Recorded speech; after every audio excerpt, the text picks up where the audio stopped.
This is the World Today Weekend on CKNW News Talk 980. Once again, here's Sean Leslie. Oh, yeah, welcome to the show for Saturday, May 21st. I am Sean Leslie, broadcasting from the CKNW penalty box here in the radio room at the legislature in beautiful downtown Victoria. Sadly, not the same view from this particular penalty box as the one of the Canucks Arena the other night. And you're listening to Blondie Rapture there on this non-rapturous Rapture Day. And then I think when the pedal's really going to hit the metal, and I'll be interested to see the numbers here, is when she reaches her 6-month mark as premier. And I think that, you know, she will really round out the edges there and come into her own. Right now, she's doing some of the things that I think the party always wanted us to do, which was to get back into a social agenda. She's accomplishing that. I think she's got on her plate many, many more hits to go. But I think then she's got to get more into a statesman's-like role so that British Columbians can see that she's capable, as we all in the party know, that she's capable and trustworthy on issues of trade and investment and, you know, foreign trips and those types of things. You want to see a very premier-like premier. We like premiers that we like, but we have to remember you don't necessarily have to like your premier. You need to know that they can do the job. We as BC Liberals know she can do the job. I think it's time that she shows British Columbians, and I think that's when you're going to see these poll numbers really rocket. And Adrian Dix is going to be scrambling for a platform. Right now, he has no platform. So I'm kind of wondering, you know, what's going to happen to the NDP? What's their next move? The other issue is, if we go to an election in the fall, you know, we are, after, you know, both parties have had leaderships, you know, we need to do some fundraising, but I think we're ready to go. I think who's not ready to go is the NDP. They've had a fundraising crisis in their party. I mean, do you remember the letter that Mo Sahota drafted talking about, you know, receiving donations from the dead? well, that was a year ago, though, Elise. That was last summer. I don't think much has changed. I really don't. I don't see, apart from the union involvement, I don't see a huge amount of movement on their fundraising piles. Some NDPers are saying to me privately that's their main concern. You know, Adrian Dix talked about getting those undecideds out. I don't know if he's going to be able to do that, and therefore are they going to be able to create some huge fundraising. We have one of our biggest fundraisers coming out, which is the Premier's Dinner Under the Sails on June the 8th. That's going to make a huge difference for us, too. We're going to be ready to go in an election, you know. So we've kind of carved out, with the Premier and the team have carved out where they're going to go policy-wise, and we're going to have our fundraising machine in place. I don't know if the NDP are going to be able to really be a competitive force with us in the fall. Raise a little hell, raise a little hell, raise a little hell. And as from the news perspective, I haven't seen the NDP really use question period to its advantage yet. At least we only have 1 minute left, but they really haven't raised any new issues. Well, they don't have any new issues. That's the problem. This is why I don't think they're ready for an election. They don't have a strong policy. Well, they actually don't have a policy platform. It's kind of like herding cats on that side. Adrian Dix needs to stand up and lead or pull his whip in. I don't know what has to happen, but the stuff that was going on this week was dismal. It was pathetic, and they all need to have a group meeting over how QP is supposed to be done. You're supposed to represent your constituents, people. You're not supposed to represent some propaganda. So I'll leave it at that. The whole thing was disheartening, and I just turned the channel to the federal stuff. Well, I want some news stories out of QP. That's my agenda. Elise, I know. Wouldn't it be good? I mean, the Premier's making all the news right now. She's setting the agenda. The NDP are in the back and just kind of following behind her. So, you know, and they're not even talking on any of the stuff that she's talking about. So it's a very strange time.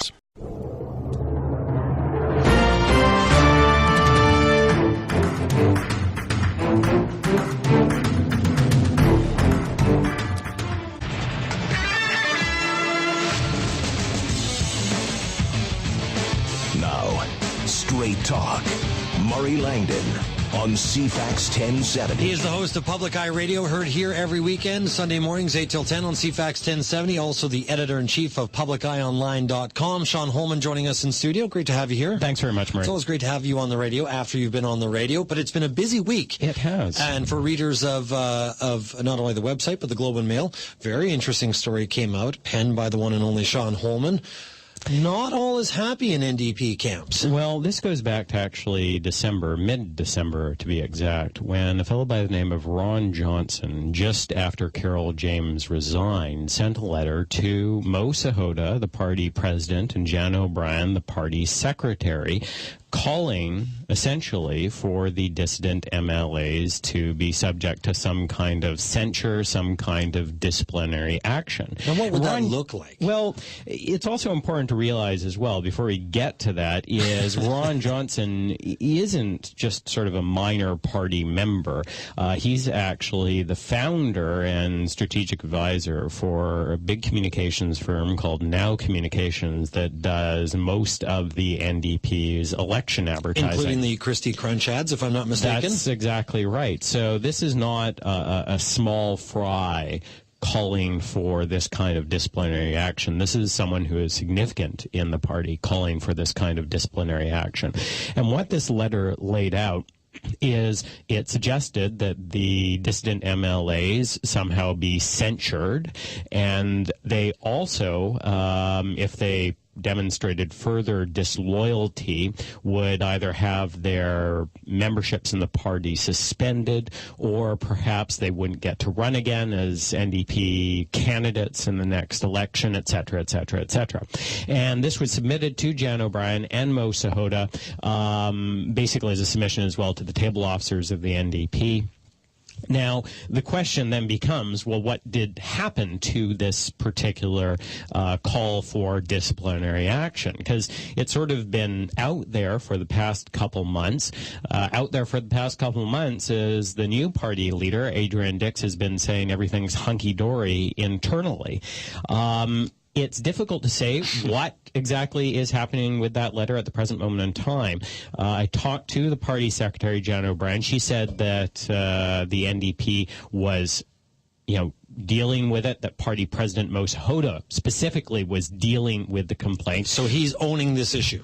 He's owning this issue. Mo Sahota wouldn't comment on the letter, wouldn't even say that it existed, even though I have actually, seen a copy of this particular letter. And you know of its contents. And I know of its contents. What he did say is that these kind of matters are handled internally, confidentially, et cetera, et cetera, et cetera. So I'm told, though, that it has not been officially disposed of. People aren't aware of this whole entire process wrapping up, and you would think that if it had wrapped up, that if this call for discipline was no longer active, Mo Sahota would just come out and say that. He didn't. So I am led to believe that it is still active. All right. Well, taking a look at the BC Conservatives Constitution and also the BC Liberals Constitution, the Constitution for the BC Liberals is very explicit when it comes to candidates and candidacy. Yep. I was taking a look at the NDPs and just thinking, what could be the possible ramifications of this? And under Section 9 of the Constitution, public office, there's sort of one clause that really speaks to a potential remedy here. And it's 9.05. The provincial executive may make regulations governing the nomination of candidates for federal, regional, provincial, municipal offices. Nothing else is addressed in there except for that. Now, one can very well understand that, look, if someone comes forward and wants to be a candidate, I'm assuming they'll be screened and vetted, and what we saw from the leadership race, screened and vetted very heavily, there's a chance that this could go to the provincial executive and get the big rejected 4F on it. Yeah, who knows? I mean, it's tough to say, but I do think a lot of these MLAs, these dissident MLAs, regardless, will be facing uphill nomination battles. I think there will be some kind of effort to try to get those MLAs not to run in the next election. Who knows? I mean, how many of them actually do want to be in the party, in the caucus on a go-forward basis? Now, I do hear it's been fairly tough on them. Well, and I've heard the same thing as well. So this may be a bit inside baseball, but for the listener here, if people want to seek public office, they need to get, they can run as an independent, a la Vicky Huntington, and good on her.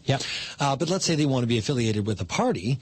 I mean, in order to become the candidate for a party, you have to go through a whole entire nomination process. There's a whole entire procedure that has to be gone through. Absolutely. And this is where they could face some potential challenges. Even if there isn't some kind of official censure, even if there isn't some kind of official disciplinary action taken, there could be some quiet moves afoot to ensure that they don't run in the next election. Now, to a degree, Sean, are you surprised given the very public fallout last fall with The NDP and its leader? I mean, are you surprised that they closed ranks? To a certain extent, I would be surprised if everything was hunky-dory within the NDP right now. I mean, I would be very surprised that people were back together and feeling good about one another, et cetera, et cetera, et cetera. This is a very divisive time for the NDP. There was a lot of infighting that went on. There was even a lot of controversy during the NDP leadership race where we saw Adrian Dix's supporters drop off mass sign-ups at party headquarters. There's a lot of controversy about that.